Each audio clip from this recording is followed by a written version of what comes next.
Muy bien, buenos días nuevamente. Abramos la Biblia en Génesis 24. Vamos a hacerlo de una manera diferente hoy, porque son muchos versículos.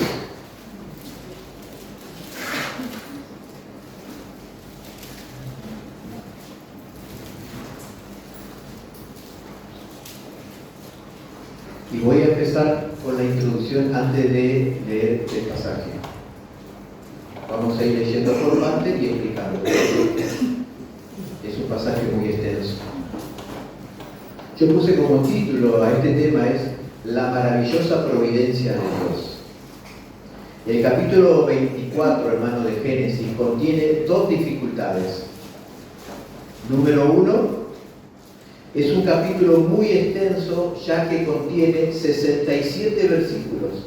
Es uno de los capítulos más largos del Pentateuco, es decir, es uno de los capítulos más largos de los primeros 5 libros, que son Génesis, Éxodo, Levítico, Número y Deuteronomio. Y por lo tanto es muy difícil explicar todo en una sola reunión. Así que con la ayuda del Señor trataré de utilizar el poder de síntesis. La segunda dificultad que tiene el capítulo 24 de Génesis es que muchas veces ha sido mal interpretado. La mayoría ven en este capítulo 24 un capítulo romántico que trata la manera correcta de encontrar pareja para casarse. Es un capítulo muchas veces preferido por los jóvenes solteros. Por supuesto que aquí se encuentra la manera correcta de encontrar una esposa o un esposo para casarse, pero no es el tema principal. Si ustedes ven en sus Biblias, en el capítulo 24 dice, Abraham busca esposa para Isaac, pero ese no es el tema principal del capítulo 24 de Génesis. ¿Cuál es el tema principal del capítulo 24 de Génesis? La maravillosa, asombrosa y gloriosa providencia de Dios. Y alguien se estará preguntando, ¿y qué es la providencia de Dios? ¿Qué es la providencia de Dios? Bueno, la providencia de Dios es que Dios gobierna y dirige todas las cosas con el propósito de llevar adelante su plan redentor y cumplir sus promesas. Es decir, que Dios está detrás de cada circunstancia, proveyendo personas, recursos, sin que nosotros nos demos cuenta, para llevar adelante su plan, su propósito. ¿Recuerdan el domingo pasado? Sara había muerto. Ahora en este capítulo vamos a ver que Isaac con 40 años está sin esposa, está soltero. Y que Abraham ya es viejo. Y la simiente prometida debe continuar. Dios en Génesis 3:15 dijo que de la simiente de la mujer vendría el que aplastaría la cabeza de la serpiente, que es Satanás. También Dios le había prometido a Abraham que de su descendencia serían benditas todas las naciones de la tierra. ¿Y cuál sería esa bendición? Cristo. Cristo sería esa bendición que sería para todas las naciones. Por lo tanto, Dios en su providencia va a preparar el escenario, va a usar personas para que Isaac, el hijo de la promesa, obtenga esposa y de esa manera venga la simiente prometida. Y esto es también lo que Dios hizo con su amado Hijo. Dios usó su providencia. Dios ya había decretado en la eternidad pasada que su amado Hijo tenía que morir en una cruz para salvar a sus escogidos. Entonces Dios, en su providencia, dispuso y en un tiempo determinado proveyó todos los recursos y las personas para que eso ocurriera en un tiempo determinado. Entonces Dios proveyó a María. María sería el instrumento por el cual Cristo vendría, se humanaría y vendría a esta tierra. Dios también usó el celo de los fariseos, Dios también usó la ingratitud de la multitud cuando eligió a Barrabás, Dios también usó la traición de Judas para que se cumpla su promesa, que su amado hijo tenía que morir en una cruz. Dios dirigió todas las cosas, buenas y malas, para que su hijo muriera en la cruz. Eso es la providencia de Dios.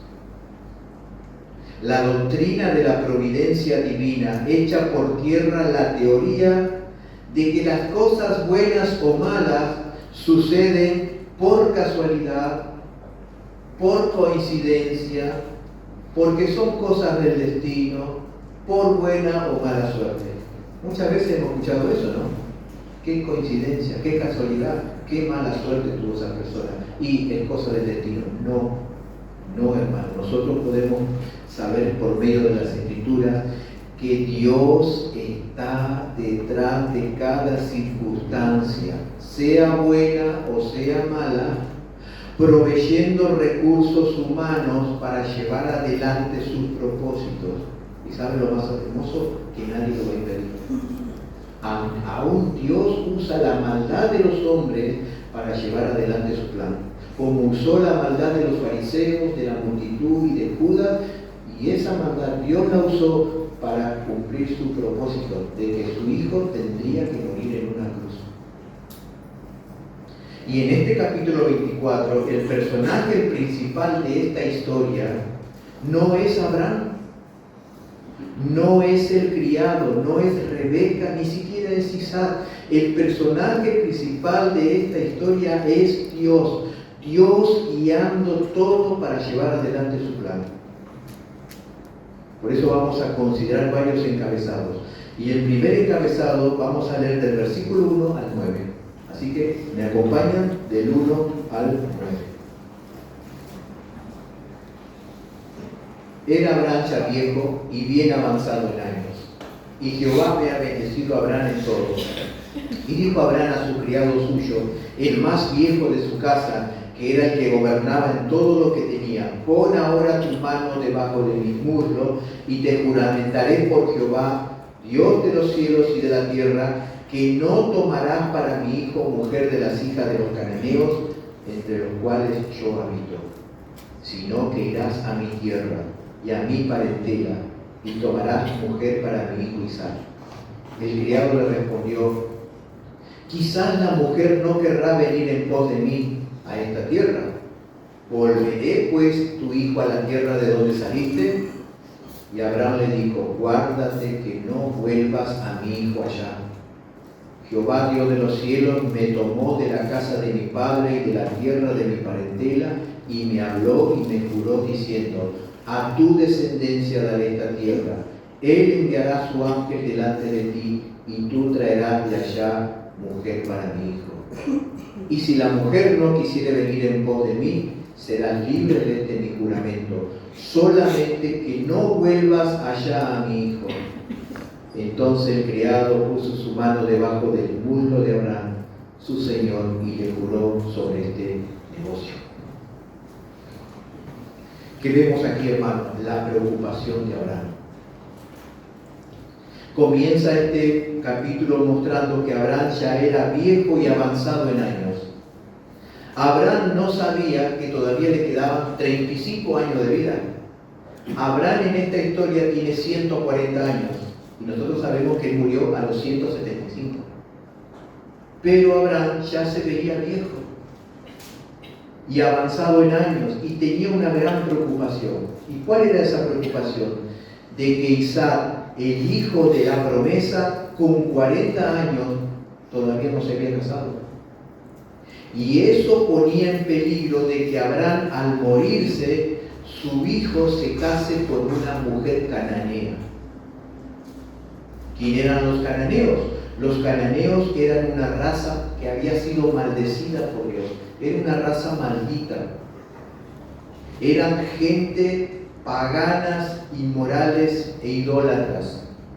Y si Isaac se casaba con una mujer cananea, eso estorbaría el plan de Dios, ya que Isaac debía casarse con una mujer de la descendencia de Sem. no de la descendencia de Caín. Entonces Abraham, ante esta situación, ante esta preocupación, llama a su criado de confianza y le encomienda una gran misión de que debe viajar hasta Mesopotamia y buscar de su parentela una esposa para su hijo. Este era un viaje, hermanos, de 720 kilómetros. Un viaje a paso de camello que duraría aproximadamente un mes de viaje. Fíjense la diferencia en esta época. Hoy 720 kilómetros uno lo puede hacer en 10 horas, en un colectivo, en un auto. En ese tiempo duraba un mes. Abraham le hace jurar a este criado, y que muchos piensan que es Eliezer el Damaseno, que Abraham lo nombra en los capítulos anteriores, le hace jurar que no tome mujer de los cananeos y que también no lleve a su hijo a su parentela en Mesopotamia. La orden era clara: buscarás mujer de mi pueblo y la traerás aquí. Porque soy yo, dice Abraham, acá. Porque Dios le había prometido que le daría a Abraham esa tierra donde Abraham estaba ahora. Pero este criado le hace una pregunta lógica que quizás todos le haríamos a Abraham. ¿Y si no quiere venir esa mujer? ¿Y si no quiere venir? Abraham le responde dándole una respuesta de gran convicción y confianza en Dios. Le dijo así: Dios me juró que me daría esta tierra, y por lo tanto Él enviará a su ángel para prosperar tu camino. Y si la mujer no quiere venir, no llevarás a mi hijo Isaac a esa tierra, porque de esa tierra Dios me sacó. Y hermanos, ¿qué aprendemos en estos versículos? Bueno, en primer lugar aprendemos que un hijo de Dios no debe casarse con cualquiera. El requisito principal debe ser que pertenezca al pueblo de Dios. Un hijo de Dios se debe casar con una hija de Dios. Dios, a través de toda la Biblia, Antiguo y Nuevo Testamento, manifiesta esta prohibición. ¿Y cuál es la razón? Acompáñenme a Deuteronomio 7, 1 al 4.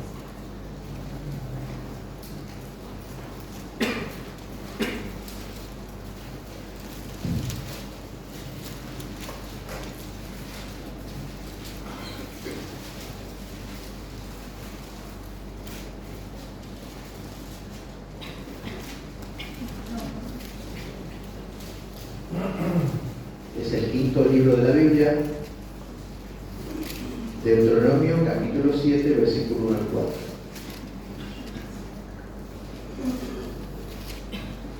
Cuando Jehová tu Dios te haya introducido en la tierra en la cual entrarás para tomarla, y haya echado delante de ti a muchas naciones, al Eteo, al Gergeseo, al Amorreo, al Cananeo, al Fereceo, al Heveo y al Jebuseo, 7 naciones mayores y más poderosas que tú, y Jehová tu Dios la haya entregado delante de ti y la haya derrotado, la destruirás del todo. No harás con ella alianza, ni tendrás de ella misericordia, y no emparentarás con ella.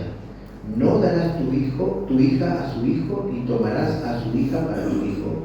Porque acá está la razón de la prohibición.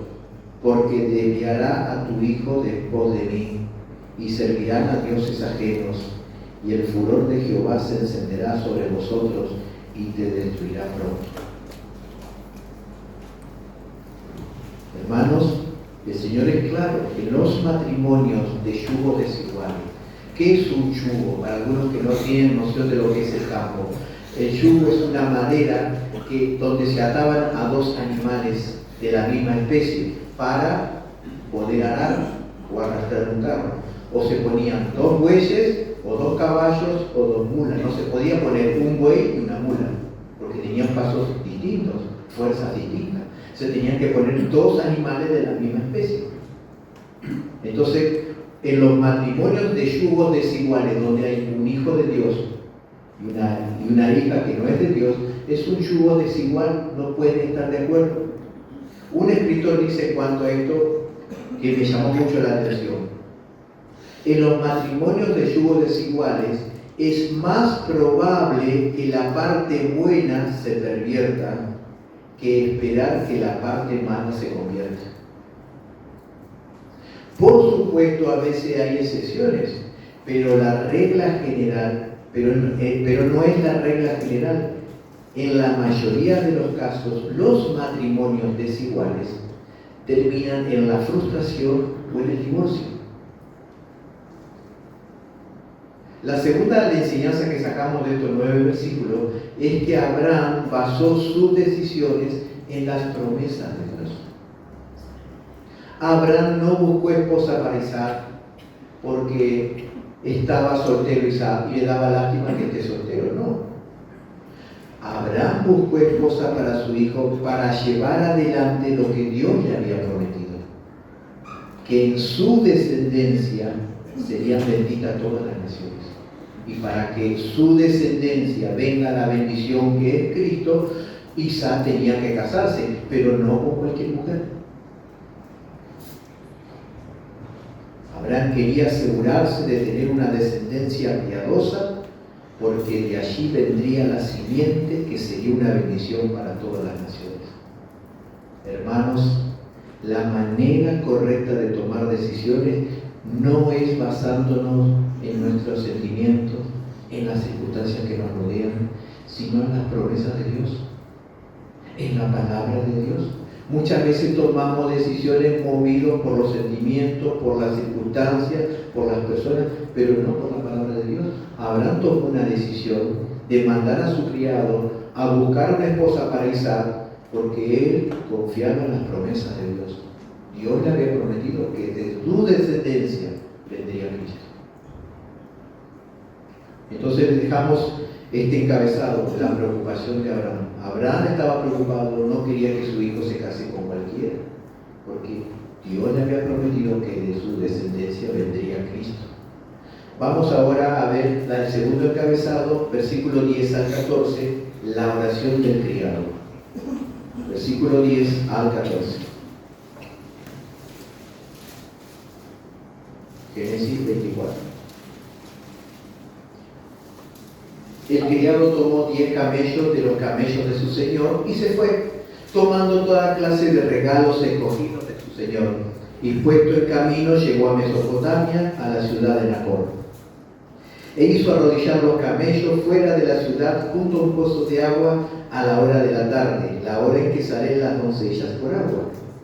Y dijo: oh Jehová, Dios de mi señor Abraham, dame, te ruego, el tener hoy un buen encuentro y haz misericordia con mi señor Abraham. He aquí yo estoy junto a la fuente de agua, y las hijas de los varones de esta ciudad salen por agua. Sea pues que la doncella a quien yo dijere: baja tu cántaro, te ruego, para que yo beba, y ella respondiere: bebe, y también daré de beber a tus camellos, que sea esta la que tú has destinado para tu siervo Isaac. Y en esto conoceré que habrás hecho misericordia con mi Señor. La oración del criado. Este criado, después de recibir una tan grande misión, se alista para viajar a Mesopotamia, llevando consigo mismo 10 camellos cargados de toda clase de bienes materiales, oro y regalos. Y cuando llega a destino, lo primero que hace, recurre a Dios en oración. Lo primero que hace. Ora pidiendo que Dios le dé un buen encuentro, que a su vez extienda misericordia para encontrarse con la mujer correcta.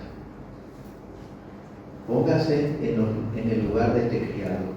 Llegar a un país desconocido, ¿y quién es la esposa que Dios ha elegido? Entonces, ¿qué hace? Ora a Dios. Aquí hay algo muy interesante de parte de este criado. El lugar que él eligió para buscar esposa para Isaac. ¿A dónde fue? Al pozo de agua. El criado no fue a buscar esposa para Isaac en una fiesta, Tampoco fue a buscar esposa en la plaza ni en la ciudad. Fue a buscar una esposa para Isaac en un pozo de agua. Ya que en esa época las mujeres eran las encargadas de buscar agua a la mañana y a la tarde. ¿Y por qué el criado fue un pozo de agua? Más allá de que allí se juntaban las mujeres. Porque en ese lugar encontraría una mujer servicial, esforzada, humilde y trabajadora. Pero el problema está en que vendrían muchas mujeres a buscar agua. Y este criado necesitaba saber cuál de todas ellas sería la esposa que Dios ya había elegido para Isaac. Entonces el criado le pide una señal a Dios. ¿Y cuál sería esa señal? Que a la mujer a quien yo le pida agua, ella no solo me dé a mí, sino que también le debe beber a los camellos. Sin que yo le diga nada. Yo le voy a pedir agua nada más para mí. Pero si ella dice, también le voy a dar agua a los camellos, ella es la mujer que tú has elegido. Pide una señal. La fe de este criado, hermanos, era la misma clase de fe de su amo Abraham. La misma clase. Sin duda Abraham lo había influenciado espiritualmente en gran manera. Todo lo que está haciendo este criado acá, lo aprendió de Abraham. Este criado oró al comienzo y al final adoró. Lo que Abraham hacía. Abraham oraba y adoraba. Y hermanos, esto es una enseñanza para todos los que somos cabeza de la familia, somos esposo y padre. Nosotros estamos influenciando a la familia para bien o para mal. Nosotros somos los responsables de influenciar a nuestra familia. Abraham influenció espiritualmente a este criado, influenció espiritualmente a su hijo Isaac, porque después lo vemos más adelante saliendo al campo a meditar. Y nosotros como esposo y como padre tenemos la responsabilidad de influenciar a nuestra familia en las cosas espirituales. Nosotros somos responsables de eso. Y también aquí podemos ver que los que tienen fe oran. ¿Por qué oró este criado? Porque tenía fe. Y porque tenía fe, oró. Hermanos, hay dos cosas que son inseparables, la oración y la fe. Cuando uno tiene fe, va a orar. ¿Y por qué uno ora? Porque tiene fe. No se puede separar. Es interesante que el Señor en el contexto de la oración dice que cuando Él venga hace una pregunta, ¿hallará fe en la tierra? ¿Qué significa eso? ¿Los creyentes estarán orando? ¿Cuál es la causa de que muchas veces nosotros no oramos? La causa es que no tenemos fe. Si tuviéramos fe, oraríamos. Es de imitar la fe de este criado. Él lo primero que hace ante una situación donde él no tiene el control, ora y confía que Dios le va a responder. Ahora, ¿por qué este criado puso como señal este requerimiento de que la mujer que sería para Isaac no solo le dé de beber a él, sino también a los camellos? ¿Por qué? Porque esta era una tarea que requería humildad y esfuerzo. El criado estaba buscando una mujer humilde, esforzada. Hermanos, los camellos beben aproximadamente 100 litros de agua. ¿Y cuántos camellos había? 10. Eso implica 10 por 100, ¿cuánto es? 1000. 1000 litros de agua. Esa mujer debería sacar aproximadamente la cantidad de 1000 litros de agua. Esto demostraría que esa mujer era una mujer esforzada, servicial, trabajadora y humilde. Hermanos, una mujer orgullosa y perezosa no haría tal tarea. Quizá le daría de beber al criado y se va a Instagram, a Facebook y chao. Pero acá vemos una mujer esforzada. 10 camellos, 1000 litros de agua. Lo que aprendemos aquí, hermanos, es que este criado no buscó en la mujer belleza física, sino que buscó valores morales y espirituales. Cuando el criado oró a Dios, no le dijo: Dios, yo te ruego que la mujer que es para mi amo Isaac sea rubia, de ojos celestes, mida 1,70 m, tenga 90, 60, 90. No. ¿Qué buscó este criado? Valores morales y espirituales de una mujer. La belleza física, hermanos, puede desaparecer en cualquier momento, pero los valores morales y espirituales sirven para toda la vida. Por eso a los jóvenes les hablo en este momento: no busques en un joven o en una joven belleza física. Busca principalmente valores morales y espirituales, porque eso te sirven para toda la vida. Y para aquellos varones solteros, busca en una joven valores como la humildad, el servicio, el respeto, la amabilidad. Esos son los valores que un hombre debe buscar en una mujer. Dios en su palabra en ningún momento exalta la belleza en una mujer, en ningún momento, sino que exalta a Dios la piedad y su temor a Él. Dice Proverbios 31:30: engañosa es la gracia, vana la hermosura. La mujer que teme a Jehová, esa será alabada. Otra traducción dice así: dice, el encanto es engañoso y la belleza no perdura, pero la mujer que teme al Señor será sumamente alabada. ¿Qué exalta el Señor? ¿La belleza física de una mujer? No, los valores espirituales, su temor a Él, humildad. Esa mujer será alabada. Lamentablemente el mundo valora en una mujer belleza física. Aún los incrédulos usan las mujeres hermosas para hacer propaganda, porque eso atrae, eso llama la atención. Pero Dios no valora eso. Dios valora su carácter piadoso. Y el joven que encuentra una mujer piadosa encuentra un tesoro y la benevolencia de Jehová, dice el Señor. La segunda enseñanza que tengo acá para los jóvenes solteros es que la oración es el recurso más importante para encontrar la pareja que Dios ya la tiene preparada. Ya la tiene preparada. Joven, no te cases solamente con la persona que te gusta, más bien cásate con la persona que necesitas. Y esa persona, búscala en Dios por medio de la oración. Hace unos meses fui a visitar a nuestro hermano Roberto Zárate, fui con Ethel y con Juan Pablo, y me encantó el consejo que le dio Roberto a Juan Pablo. Le dijo: joven, hijo, que la mujer que va a ser tu esposa no la elijan tus ojos, sino que la elija Dios. Ese es un buen consejo. Tú, a la hora de buscar una compañera, búscala en Dios por medio de la oración. Señor, dame la mujer que yo necesito. Y el criado buscó en una mujer valores espirituales y morales, no buscó belleza física. Vamos ahora al versículo 15 al 27, la providencia de Dios.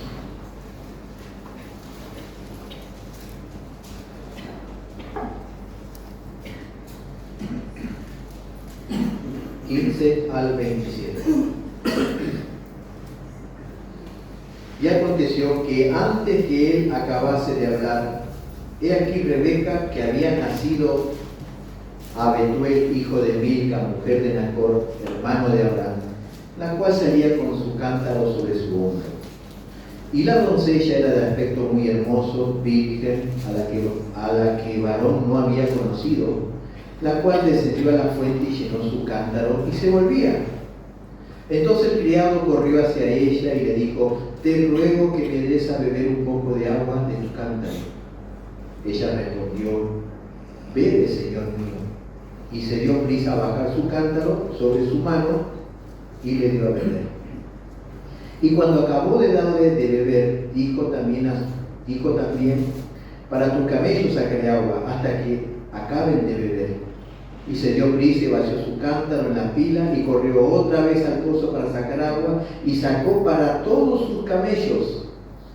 Y el hombre estaba maravillado de ella, callando para saber si Jehová había prosperado su viaje o no. Y cuando los camellos acabaron de beber, le dio el hombre un pendiente de oro que pesaba medio siclo y 2 brazaletes que pesaban 10. Y dijo: ¿de quién eres hija?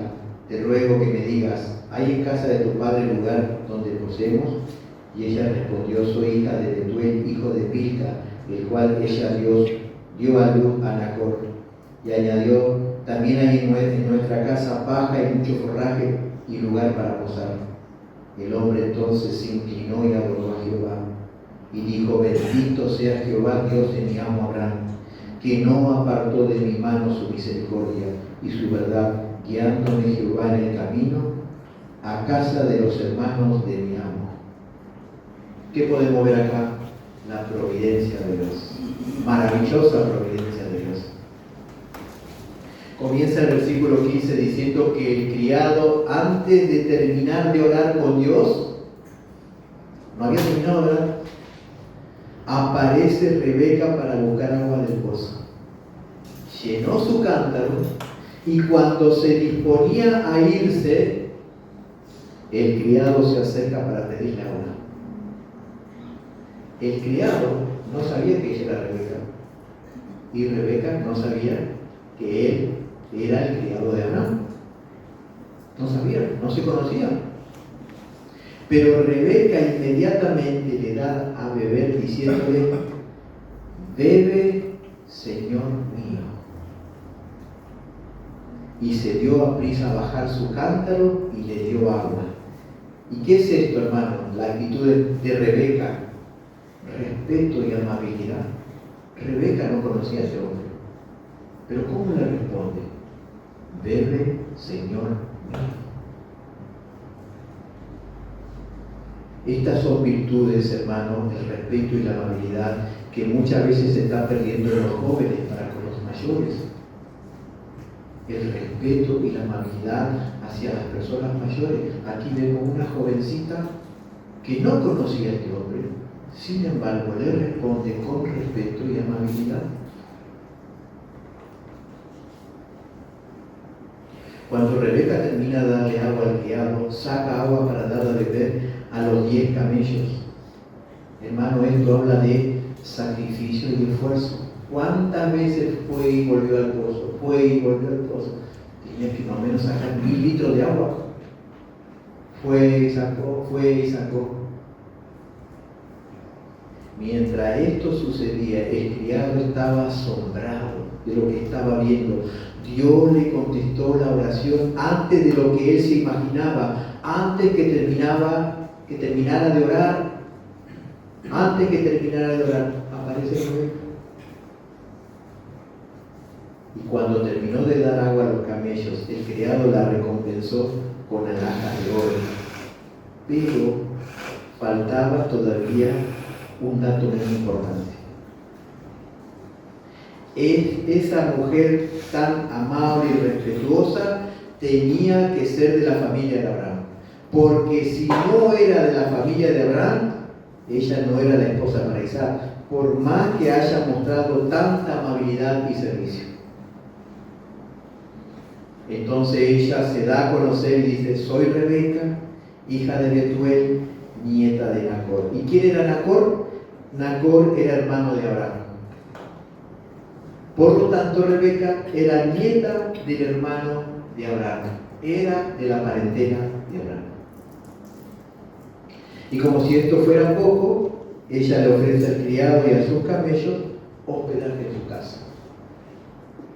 Ante esta respuesta, el criado dice que se postró en tierra y adoró a Dios por su maravillosa providencia. Cómo Dios lo había guiado hasta ese lugar. Dios lo había guiado al lugar correcto, a la mujer correcta, de una manera correcta. Sin duda estos versículos resaltan la maravillosa providencia de Dios. En el momento en que el criado llega al pozo, llega también Rebeca. No llega antes ni tampoco llega después. Dios había preparado ese encuentro. ¿Qué había orado el criado? Señor, que tenga un buen encuentro. Dios preparó ese encuentro. Dios, de una manera rápida y asombrosa, le mostró al criado que esa mujer, una doncella hermosa, virgen, servicial, humilde, hospedadora y respetuosa, era la mujer que sería para Isaac. Esa es la mujer. Salmo 37:23 dice: por Jehová son ordenados los pasos del hombre, y él aprueba su camino. Otra versión dice: el Señor dirige los pasos de los justos, se deleita en cada detalle de su vida. Dios estuvo en todos los detalles para guiar al criado en el momento exacto para encontrarse con la mujer que sería la esposa de Isaac. ¿Quién hizo todo eso? Dios. No fue casualidad, no fue coincidencia, no fue qué buena suerte. Fue Dios guiando. Cuando uno ve la mano y la guía de Dios en su vida, no queda otra cosa que caer de rodillas y adorarle. No hay más hermosa y más saludable actividad que buscar la voluntad y la guía de Dios. ¿Qué hizo el criado? Buscó la guía de Dios. Dios, guíame. ¿A dónde voy? ¿Quién es la mujer? Guíame. Y Dios le mostró su voluntad. Hermanos, la voluntad de Dios empieza con oración y termina con adoración. Cuando uno busca la voluntad de Dios, comienza orando y luego termina adorando, porque Dios guió todo. Un escritor dijo: yo no oro para que Dios haga mi voluntad, yo oro para descubrir su voluntad. Para eso oramos, hermano. No oramos para que Dios haga mi voluntad, oramos para descubrir cuál es la voluntad de Él. El criado se sometió a la voluntad de Dios y ¿saben qué? Dios lo honró. Él buscó a Dios en oración y Dios lo honró.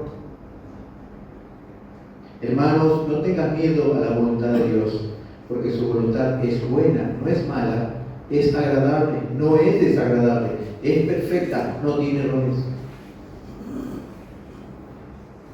Que nosotros al momento de orar podamos hacerlo como lo hizo Cristo en el Getsemaní.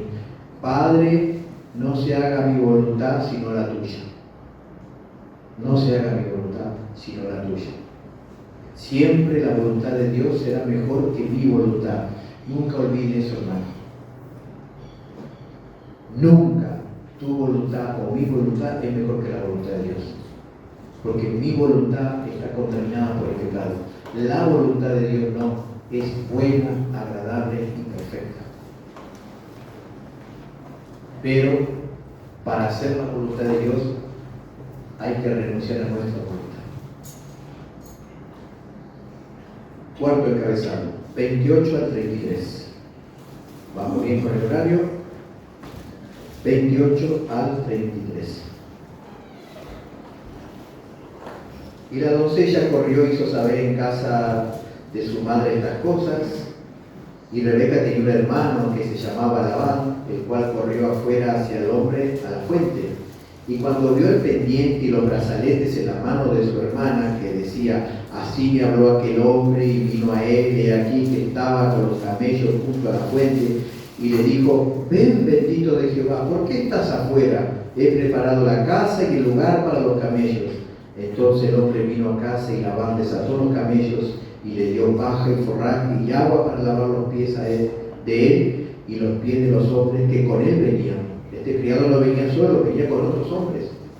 Y le pusieron delante de comer, mas él dijo: no comeré hasta que haya dicho mi mensaje Y él le dijo, habla. Acá vamos a entrar en el cuarto encabezado, la familia de Rebeca. La familia de Rebeca. Aquí se puede notar que Labán, el hermano mayor de Rebeca, tenía más protagonismo que su padre Betuel, ya que él habla en la mayoría de los casos con este criado. Labán, el hermano de Rebeca, años más tarde, sería el suegro de Jacob, el hijo de Rebeca y Isaac. Pero hay algo que llama la atención de Labán, no sé si usted se dio cuenta, que él tiene un gran interés en atender al criado y a sus camellos, porque dice el texto que Labán, al ver el pendiente y el brazalete de oro en su hermana, eso lo llevó a mostrar una atención inmediata y muy servicial hacia el criado y los camellos. Sin duda aquí Labán está demostrando que era alguien que amaba la riqueza, era un hombre avaro. ¿Y cómo podemos saber eso? Porque en los capítulos siguientes, por dinero, engañó a Jacob, su propio yerno, para enriquecerse él. Labán es un hombre que amaba el dinero, las riquezas. Por eso cuando vio el oro en su hermana, corrió a atender a este criado para sacar algún beneficio. Aquí notamos un gran contraste entre Labán y Rebeca. Rebeca sirvió movida por amor, pero Labán también sirvió, pero movido por un interés económico. Rebeca sirvió por amor al prójimo, pero Labán sirvió por amor a la riqueza. Ambos sirvieron, pero por motivaciones equivocadas. Ambos atendieron al criado y a los camellos, tanto Labán como Rebeca, pero con motivaciones equivocadas. Quiero que aprendamos aquí, hermano, que lo más importante en el servicio es la motivación. ¿Por qué hago lo que hago? Porque podemos servir dentro y fuera de la iglesia de muchas maneras, pero con una motivación equivocada. No por amor a Dios y al prójimo, sino por amor a un interés personal, de dinero, reconocimiento, popularidad. Todos podemos caer en esto y seguramente hemos caído en esto, de servir por una motivación equivocada. Es por eso que debemos mirar e imitar el mejor y mayor ejemplo de servicio. ¿Y quién es el mejor y mayor ejemplo de servicio? Cristo. Cristo mismo dijo, yo no he venido para ser servido, sino para servir y dar mi vida en rescate por muchos. Por lo tanto, el servicio que nos identifica con Cristo, hermano, el servicio que Dios valora y recompensa, es el servicio que está movido por el amor y la humildad. Es el servicio que está enfocado en el bien de los otros, no en los bienes del otro. Rebeca estaba movida por el bien del criado. Labán estaba movido por los bienes del otro. Hay una gran diferencia. Los dos sirvieron al criado y a los camellos, pero con diferentes motivaciones. Hermanos, nosotros servimos para bendecir, no para recibir. Porque tenemos que seguir el ejemplo de Cristo. Yo no vine para ser servido, y Él merecía ser servido, sino vine para servir y dar mi vida en rescate por muchos. Vamos ahora a saltearnos los versículos 34 al 48. ¿Por qué? Porque aquí el criado va a contar todo lo que ya estudiamos. Va a contar exactamente lo que ya vimos, cómo él llegó al pozo, qué es lo que oró a Dios, qué señal le dio. Entonces vamos a ver el 49 al 61, la decisión de Rebeca.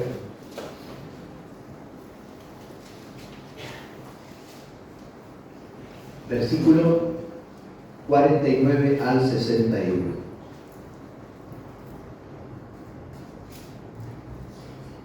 Ahora pues, si vosotros hacéis misericordia y verdad con mi Señor, declarádmelo, y si no, declarádmelo y miré a la diestra o a la siniestra. Entonces Labán y Betuel respondieron y dijeron, de Jehová ha salido esto. no podemos hablar malo ni bueno. Y aquí Rebeca está delante de ti, tómala y vete, y sea mujer del hijo de tu Señor, como lo ha dicho Jehová. Cuando el criado de Abraham oyó sus palabras, se inclinó en tierra de Jehová, y sacó el criado alhajas de plata, alhajas de oro, vestidos, y dio a Rebeca. También dio cosas preciosas a su hermano y a su madre. Y comieron y bebieron él y los varones que venían con él, y durmieron, y levantándose de mañana dijo, enviádmela a mi Señor. Entonces respondieron su hermano y su madre, espere la doncella con nosotros a lo menos 10 días y después irá. Y él les dijo, no me detengáis, ya que Jehová ha prosperado mi camino, despachadme para que me vaya a mi Señor. Ellos respondieron entonces, llamemos a la doncella y preguntémosle. Y llamaron a Rebeca y le dijeron, ¿irás tú con este varón? Y ella respondió, sí, iré. Entonces dejaron ir a Rebeca, a su hermana, y a su nodriza, y al criado de Abraham y a sus hombres. Y bendijeron a Rebeca y le dijeron, hermana nuestra, sé madre de millares, y posean tus descendientes la puerta de sus enemigos. Entonces se levantó Rebeca y sus doncellas, y montaron en los camellos, y siguieron al hombre y al criado, y tomó a Rebeca y se fue. La decisión de Rebeca. Una vez que el criado cuenta todo cómo Dios lo había bendecido y prosperado, vamos a ver ahora que la decisión de Rebeca tiene que tomar una decisión. Si iba a ir o no iba. Betuel y Labán, padre y hermano de Rebeca, están de acuerdo que Rebeca, su hija y su hermana, vayan y sea la esposa de Isaac como Dios lo había determinado. Cuando el criado escucha que el padre y el hermano están de acuerdo que Rebeca vaya, ¿qué hizo? Se inclinó y adoró a Dios. Nuevamente, se inclinó y adoró a Dios. Luego el criado le hizo regalo a la familia de Rebeca. Ahora, estos regalos que hace el criado aquí tienen un propósito. Se llama en esa época la dote. ¿Qué era la dote? Bueno, es el novio dando a la novia y a su familia diferentes regalos como una demostración de compromiso. Y a su vez, eso también era una garantía de que el novio tenía suficiente dinero para sostener económicamente a su prometida. Ese era el propósito en ese entonces. El novio llevaba una dote para tomar a esa hija como su esposa, pero tenía dos propósitos la dote. Número uno, era una forma de compromiso. Yo al dar esto me estoy comprometiendo con su hija. Y en segundo lugar, le estoy dando la garantía de que yo tengo suficiente dinero para sostener a su hija. Hoy no se usa la dote, pero sería bueno que se use. ¿Por qué, hermanos? Porque un padre ha criado a su hija 20, 25 años, la ha sostenido, nunca le ha faltado nada. Y no le puede dar a un muchacho que por ahí ni siquiera tiene ganas de trabajar, no trabaja. ¿Cómo yo voy a entregar a mi hija a un hombre que no la va a poder mantener? Entonces es muy importante la dote, porque la dote era una forma de decirle al padre de esa hija, mire, yo voy a seguir sosteniendo a su hija. Entonces él mostraba a través de regalos que él tenía la capacidad de sostener a su hija. Luego dice que todos contentos comieron, bebieron y se fueron a dormir. Al otro día el criado ya quería emprender el regreso, pero la madre y Labán querían que Rebeca se quedara por lo menos 10 días. El criado le suplicó que no lo detenga, ya que Dios lo había prosperado en encontrar la esposa para Isaac. No me detengan, ya Dios me ha prosperado, yo quiero volver. Entonces llamaron a Rebeca y le preguntaron, ¿irás con este hombre? ¿Irás con este hombre? Rebeca respondió, sí, iré. Sin dudar, sí, iré. Pongámonos en ese tiempo. Rebeca no lo conocía ni por Facebook, ni por Instagram, por nada. Ella lo único que sabía lo que había comprado el criado, nada más. Y toma la decisión, sigue a un lugar que no conocía, a un hombre que no conocía, tomó la decisión sin dudar, dijo sí. Entonces la familia bendijo a Rebeca diciendo: hermana nuestra, sé madre de millares y de millares, y posean tu descendiente la puerta de sus enemigos. Es decir, en palabras más sencillas, que tus descendientes lleguen a conquistar las ciudades de sus enemigos. ¿Qué aprendemos aquí, hermanos? Que Rebeca, al igual que Abraham, abandonaron su tierra, su parentela, para obedecer al llamado de Dios. Abraham salió de su tierra sin saber a dónde iba, dice el libro de Hebreo, sin saber a dónde iba. Rebeca salió de su tierra sin conocer personalmente a Isaac. Ella nunca lo había visto. Pero tanto Abraham como Rebeca actuaron por fe, confiando en la maravillosa providencia de Dios. El Señor Jesús dijo: bienaventurados los que no vieron y creyeron. Aquí aprendemos, hermanos, que para obedecer al llamado del Señor hay que dejar cosas, hay que renunciar a nuestra voluntad, sabiendo que lo que dejamos es insignificante con lo que recibiremos. Rebeca lo que dejó era insignificante con lo que después recibió. Cuando uno hace la voluntad de Dios, hermano, uno tiene que renunciar a cosas, pero lo que vas a recibir va a ser siempre mucho mayor. Y vamos ahora a los versículos 62 al 67, un final feliz. Versículos 62 al 67. Y venía Isaac del pozo del viviente que me ve, porque él habitaba en el Neguev, y había salido Isaac a meditar al campo a la hora de la tarde, y alzando sus ojos miró y aquí los camellos que venían. Rebeca también alzó sus ojos y vio a Isaac y descendió del camello, porque había preguntado al criado: ¿quién es este varón que viene por el campo hacia nosotros? Y el criado había respondido: este es mi señor. Ella entonces tomó el velo y se cubrió. Entonces el criado contó a Isaac todo lo que había hecho, y la trajo Isaac a la clienta de su madre, Sara, y tomó a Rebeca por mujer y la amó, y se consoló Isaac después de la muerte de su madre. Un final feliz.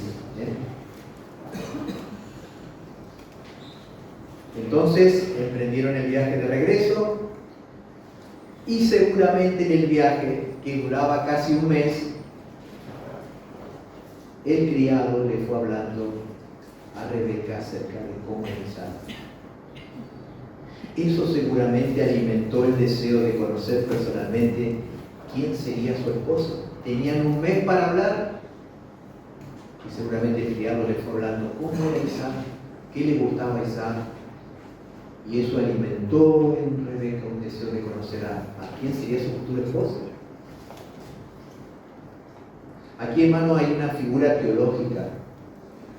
El criado representa al Espíritu Santo. Rebeca representa a la iglesia. Isaac representa a Cristo. Mientras los creyentes, que somos la iglesia, va camino a encontrarse con Cristo, que es nuestro esposo, el Espíritu Santo nos va hablando acerca de lo maravilloso que es Cristo. ¿Se dio cuenta de eso? Mientras nosotros los creyentes, la esposa de Cristo, vamos camino a encontrarnos con Él, el Espíritu Santo en el camino nos va diciendo acerca de lo maravilloso que es Cristo. Y eso va a producir en nosotros un deseo de encontrarnos con Él. Nadie de los que está acá ha visto a Cristo. Nadie. Rebeca no lo había visto, Isaac. pero sí podía escuchar acerca del criado cómo era Isaac. Bueno, el Espíritu Santo hace lo mismo con nosotros. Cada vez que vamos a la palabra, cada vez que escuchamos una predicación, el Espíritu Santo nos va hablando de lo hermoso y maravilloso que es Cristo, mientras nosotros nos vamos a encontrarnos con Él.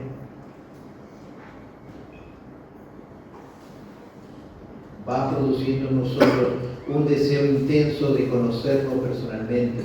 Dice el apóstol Pedro, a quien amamos sin haberle visto. ¿Quién vio a Jesús acá? Nadie. Pero le amamos sin haberle visto. Rebeca no lo había visto Isaac, pero ella se abrió amando. Lo mismo hacemos nosotros. En el versículo 73 se nos dice que Isaac salió al campo a meditar. Isaac no sabía que ese día llegaría su futura esposa, pero en ese momento él estaba meditando, estaba orando. Esto nos habla de su espiritualidad. Al igual que su padre Abraham, Isaac pasaba tiempo con Dios. Abraham había influenciado la vida de su hijo. Por eso, como decía antes, hermanos, cada padre, cada esposo tiene la misión de influenciar a su esposa, a sus hijos. No podemos esperar de nuestra familia lo que nosotros no somos. No podemos. Abraham había influenciado a Isaac. Isaac también solía salir a la tarde a meditar, a orar, a comunicarse, a tener compañerismo con Dios. Y mientras él meditaba, mientras él oraba, y dice el texto que Isaac alzó los ojos y vio que venía la caravana. Allí venía su futura esposa. Y al mismo tiempo dice que Rebeca alzó sus ojos también y vio a Isaac que venía hacia ellos y preguntó al criado, ¿quién es este varón que viene hacia nosotros? Me encanta la respuesta del criado, este es mi Señor. Como que lo dice con orgullo y con alegría, este es mi Señor. Entonces Rebeca descendió del camello y cubrió su rostro con un velo. Eso tiene un significado. Cuando la mujer se cubría el rostro con el velo, eso significaba una señal de sujeción, una señal de sumisión hacia el liderazgo de un hombre. A continuación, cuando se encuentran allí, el criado le contó a Isaac todo lo sucedido, de cómo Dios había guiado y prosperado en su búsqueda de esposa para él. Isaac habrá quedado asombrado, cómo Dios fue guiando para encontrar la esposa que él necesitaba. Entonces Isaac la trajo a su tienda, la tomó por esposa, la amó y se consoló después de la muerte de Sara. Aquí hay, hermanos, no sé si usted se ha dado cuenta, una sucesión de verbos. Dice el texto, la trajo a su tienda, la tomó, se casó, la amó y se consoló. No dice que primero la amó y después la trajo a la tienda y después se casó. No. Primero la trajo a la tienda, luego se casó y luego la amó. ¿Qué significa esto, hermano? Que el amor en la Biblia es más que un sentimiento. El amor es una decisión. El amor es una decisión. Cuando yo digo que amo a mi esposa, es más que un sentimiento, es una decisión, es un compromiso. Yo voy a amar a esa persona hasta que la muerte nos separe, independientemente de mi sentimiento. Y acá podemos ver claramente que Isaac la amó después que la trajo y después que la tomó. Y el amor es una decisión y es algo que se debe cultivar toda la vida. Toda la vida. Porque el amor es como un hermoso jardín, donde hay hermosas flores. Pero si yo no arranco las malezas que van a ir creciendo en ese jardín, ese jardín se va a deteriorar. Y lo mismo pasa en los matrimonios. El amor es una decisión, es más que un sentimiento.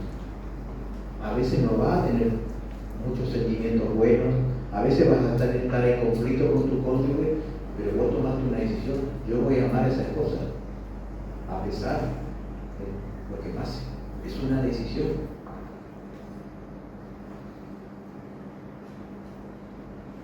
También aquí hay una analogía de Cristo con la iglesia.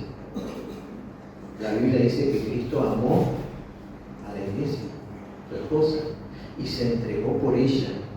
Y la iglesia está sujeta a Cristo. ¿Qué hizo Rebeca cuando vio a Isaac?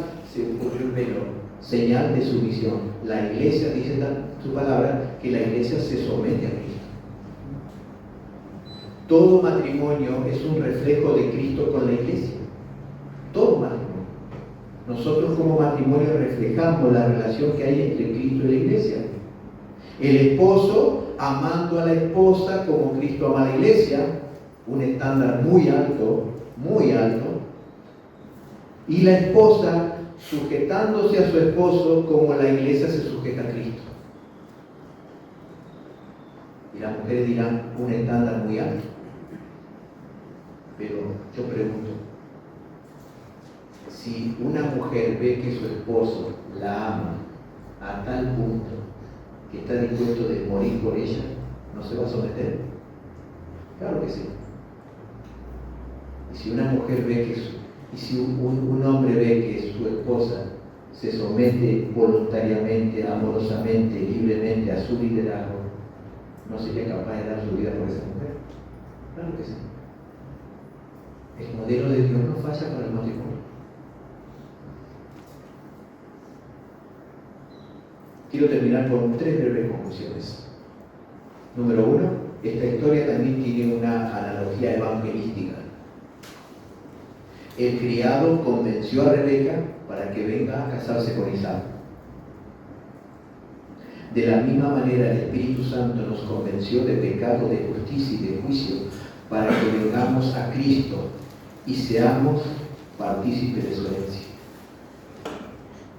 Y mientras vamos camino a encontrarnos con Él, el Espíritu Santo nos va hablando de lo maravilloso que es Cristo. Y Cristo, al igual que Isaac, está orando por su futura esposa hasta que llegue el día en que le veremos tal como Él es. ¿Qué hacía Isaac cuando venía su esposa a su encuentro? Estaba orando. ¿Qué hace Cristo hoy a la diestra de Dios? Orando, intercediendo por nosotros. Mientras nosotros nos vamos a encontrar con Cristo, Cristo está orando por nosotros. Y llegará ese día que le veremos cara a cara. Nosotros hoy amamos a alguien que no hemos visto, como Rebeca. No había visto a Isaac. Nosotros amamos a Cristo, aunque no lo hayamos visto. Pero mientras vamos a encontrarnos con Él, el Espíritu Santo nos va diciendo lo hermoso que es Cristo. Número 2.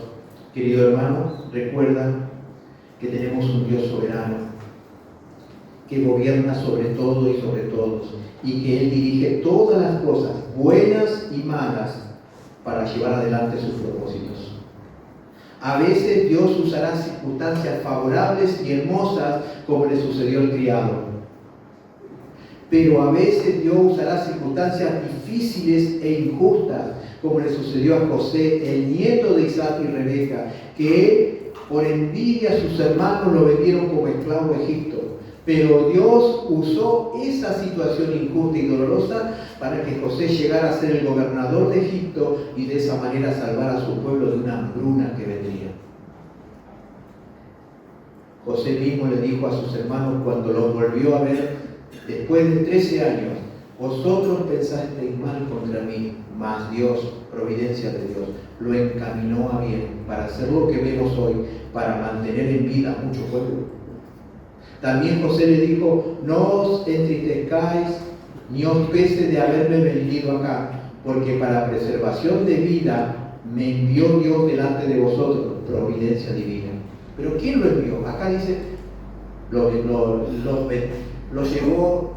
de José llevaron a Egipto, o lo llevó Dios. Acá dice que lo llevó Dios, pero usó la maldad de los hermanos, la providencia de Dios. La maravillosa, misteriosa y gloriosa providencia de Dios. Por tanto, hermano, no te desanimes cuando atravieses circunstancias difíciles.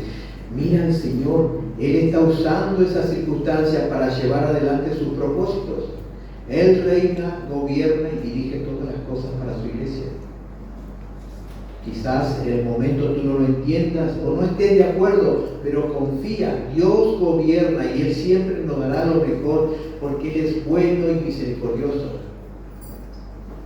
Todo lo que Dios hace, sea agradable, desagradable, bueno o malo, justo o injusto, Dios está usando todo eso sin que nosotros nos demos cuenta para llevar adelante su propósito, su plan. ¿Y cuál es uno de los mayores propósitos que tiene Cristo con cada uno de nosotros? Que nosotros seamos parecidos a Él. Y a veces Dios va a usar una enfermedad, a veces Dios va a usar una injusticia, a veces Dios va a usar una tragedia. Pero detrás de esa situación, Dios está guiando, trabajando. Si tú eres un hijo de Dios, todas las cosas ayudan para bien. Todo. Aunque no lo entendamos o no estemos de acuerdo, Dios lo usa para su gloria. Y para aquellos que no son del Señor, sé que aquí hay personas que todavía no son del Señor, que escucharon del Señor, pero todavía no se entregaron al Señor. No es casualidad que tú estés escuchando el Evangelio. El Espíritu Santo te llama a venir a Cristo. El Espíritu Santo te está invitando a que vengas a Cristo. Y tú tienes que decir como Rebeca, sigue. El Espíritu Santo, cuando se abre la palabra, te está invitando. Ven a Cristo. Él murió por los pecadores. ¿Y sabe qué ofrece Cristo? Lo que nadie más puede ofrecer. Cristo ofrece perdón de pecados, de todos tus pecados, pasado, presente y futuro. Cristo ofrece vida eterna, una vida con Él por toda la eternidad. Y Cristo quiere compartir el cielo contigo. ¿No es un esposo maravilloso ese? Pero ven a Cristo. Deja de confiar en ti mismo, confía en Cristo. Arrepiéntete de tus pecados. Reconoce que Él en esa cruz murió por ti. Y esa sangre que derramó es la única que puede limpiar nuestro corazón contaminado por el pecado y renovar un nuevo corazón. Ven a Cristo. Jesús dijo, al que a mí viene, yo no lo echo fuera. Un endemoniado vino a Él y el Señor lo recibió. Una prostituta vino a Él y el Señor lo recibió. Un ladrón vino a Él y el Señor lo recibió. Al que a mí viene, dice el Señor, yo no lo echo fuera.